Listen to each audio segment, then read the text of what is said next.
Ladies and gentlemen, thank you very much for your patience in waiting.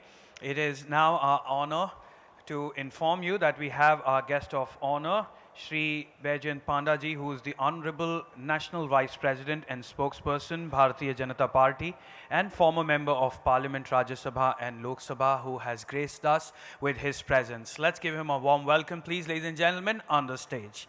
Welcome, sir. Let me also please invite Mr. Baldeep Singh Pahwa, who is the country head for Consular Exhibitions India Private Limited, to join us on the stage to facilitate, sir.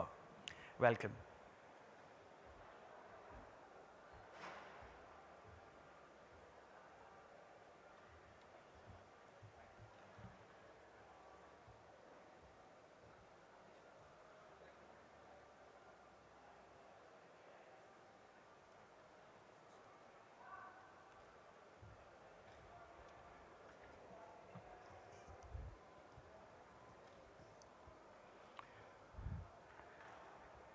Good morning, namaskar. It's a pleasure to be here.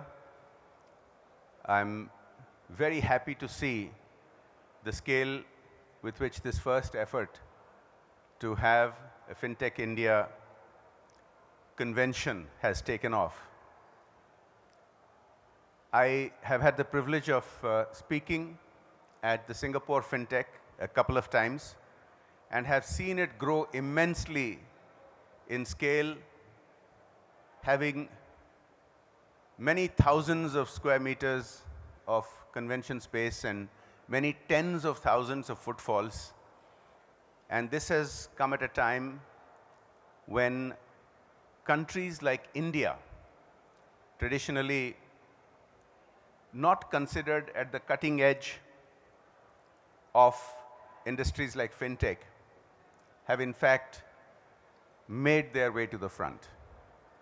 Now, it's always a challenge when you ask a politician to speak to an industry crowd who know the industry like the back of their hands.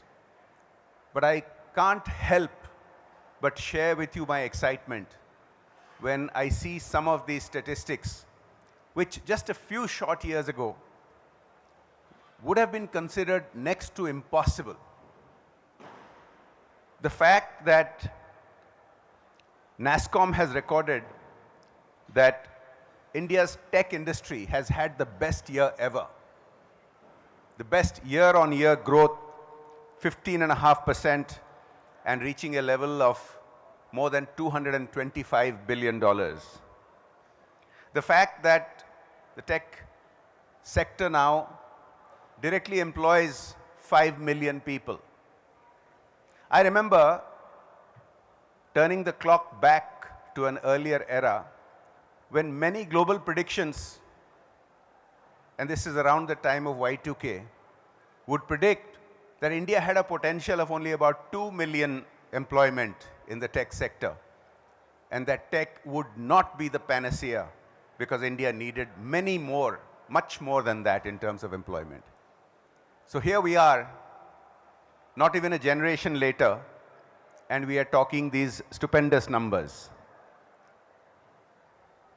I'm absolutely amazed to read this particular next statistic, that India has the highest FinTech adoption rate globally at about 87%, which is noticeably higher than the global average of 64%. We have more than 6,500 startups in the FinTech sector. And it completely blows my mind that 20 of these have already become unicorns.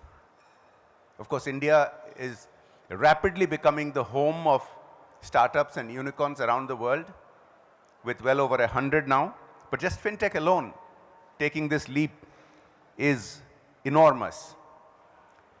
Now, this is a coming together of the private and the public sector in ways that I just could not have imagined just a decade ago. The steps taken by the government in enabling the India Stack, in enabling UPI, and the many other public sector policy decisions which have made this possible is a very heartening story. But of course, government cannot serve the needs of the people entirely by itself. Government can be a facilitator. Government can be an enabler. The real heavy work has to be conducted by people like you, by the private sector, by entrepreneurs, by startups, and by those who scale up into becoming Fortune 500 companies. Now, I'll just take a few more minutes. I don't want to make a very long speech. I want to cite just a couple more statistics, and then I want to close by sharing with you my thoughts, my views about how this enabling environment has come about this far and what the roadmap might be going ahead. I myself have had experience in trying to help shape the regulatory environment. 5 years ago, I introduced in Parliament the very first bill on data security and privacy.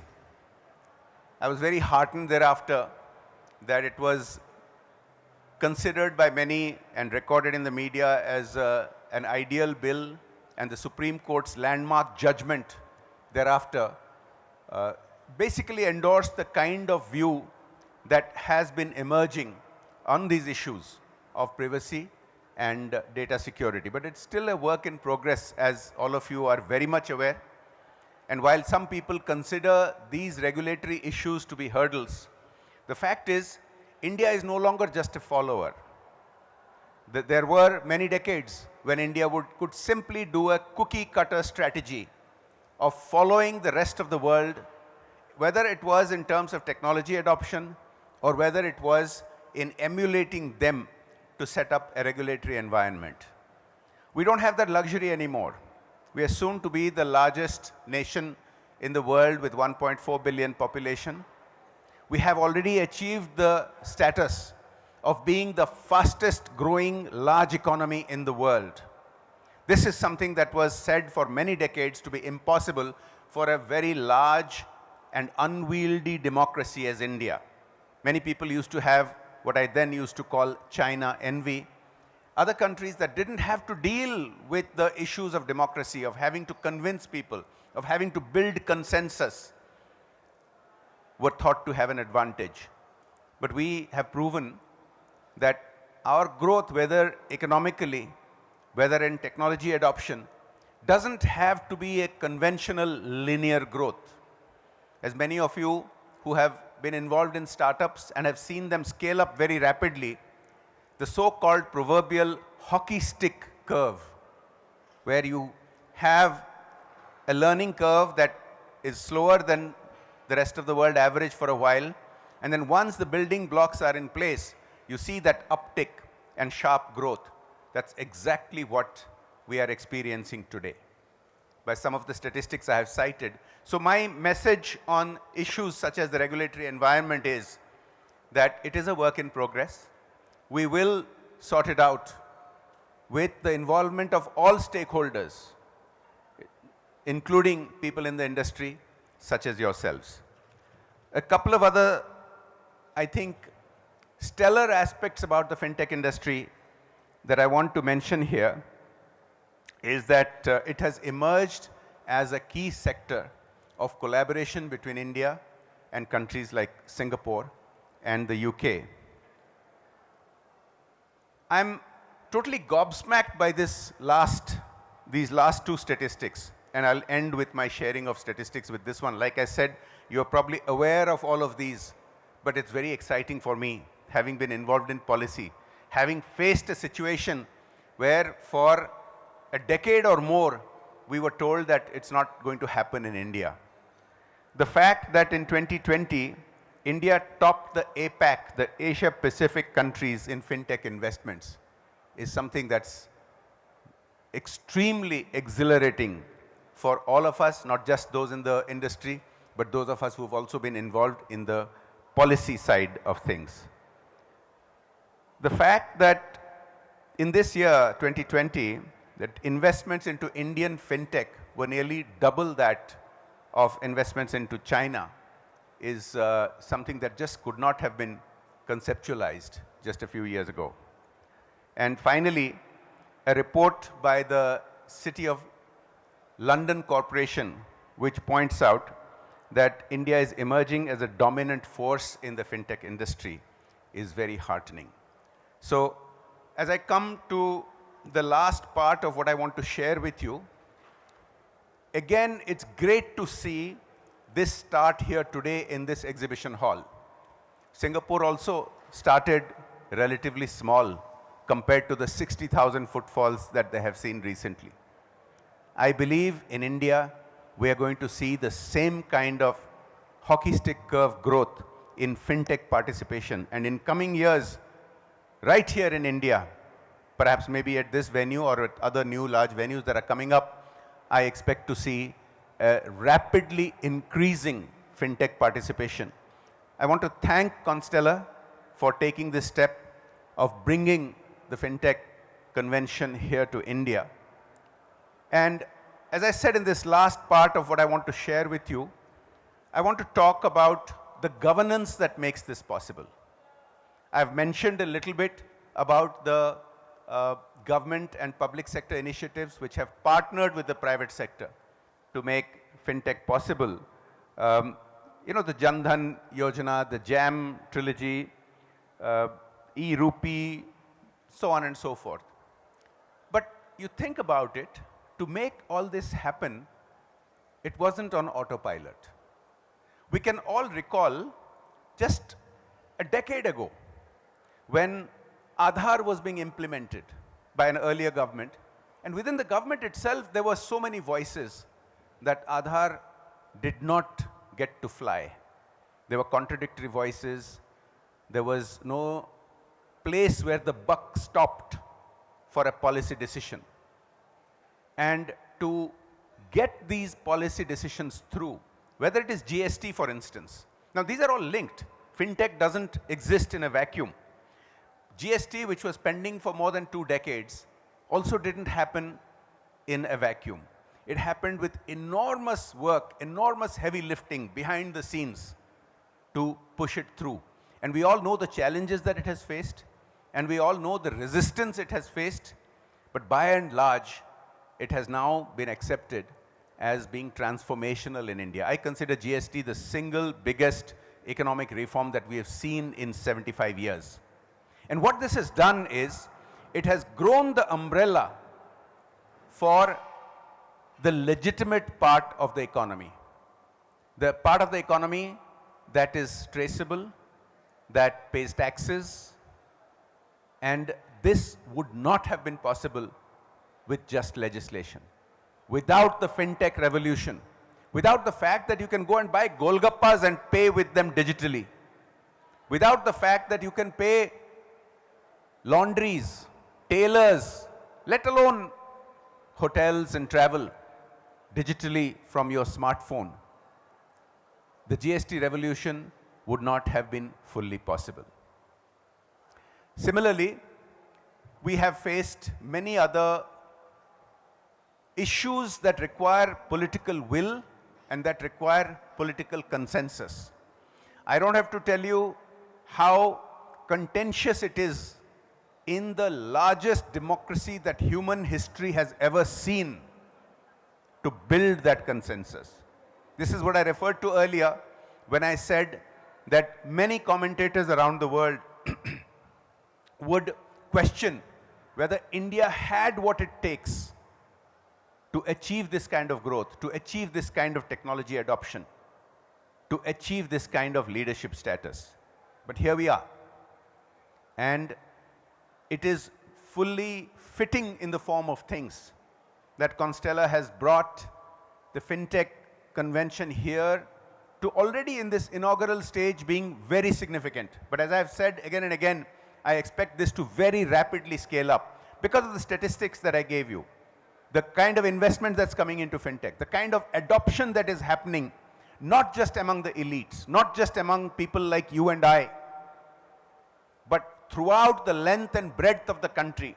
I can go to a remote corner of my constituency where it takes a 2-hour flight from here to the state capital and 4.5 hours of drive, and I'll be able to pay at a pan shop for any little snack package that I want to pick up with my digital phone. I want to end by citing the greatest example of India's turnaround story is its leadership during the pandemic. Prime Minister Modi regularly gets rated as the world's most popular democratic leader. And this is not just a political talking point. You can check the surveys, and on a routine basis, his approval rating is in the mid 70 percentile, which is phenomenal because most world leaders are very happy at about 45 to 48% approval ratings. But what is really important is that during the pandemic, during a time when many global leaders actually got hit very hard by people's perception that they could not handle the challenge of the pandemic, our Prime Minister's popularity rating actually peaked around 95% around the end of the first wave of the pandemic. And there's a reason for this.